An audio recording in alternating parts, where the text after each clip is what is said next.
La question de base pour moi, c'est qu'est-ce que... Bon, à moins que vous vouliez la réduire sur le plan territorial, alors évidemment, ça c'est quelqu'un qui habite au Québec, il n'y a pas de doute sur ça, mais la question qu'on a plutôt cherché à se poser, c'est qu'est-ce que le Québec? C'est-à-dire comment définir le Québec comme communauté politique, comme communauté historique, comme peuple, comme nation.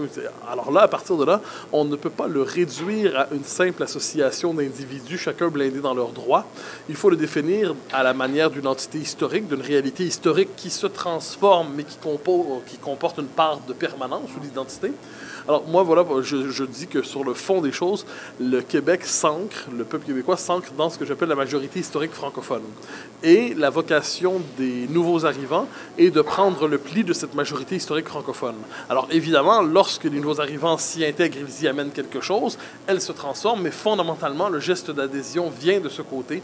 Donc il s'agit d'adhérer à cette nation, de s'approprier cette mémoire, évidemment de reconnaître que le français n'est pas qu'une langue sur deux, mais la langue fondatrice de la nation.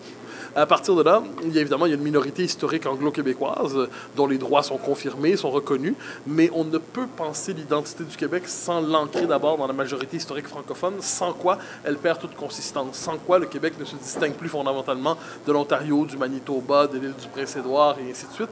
Donc le Québec, qu'est-ce que c'est d'une certaine manière? C'est la communauté politique qui poursuit la longue aventure de l'Amérique française sur 4 siècles et qui l'incarne aujourd'hui et que l'on peut souhaiter absolument ouverte à ceux qui la rejoignent, mais qui pour cela doit assumer son propre héritage historique.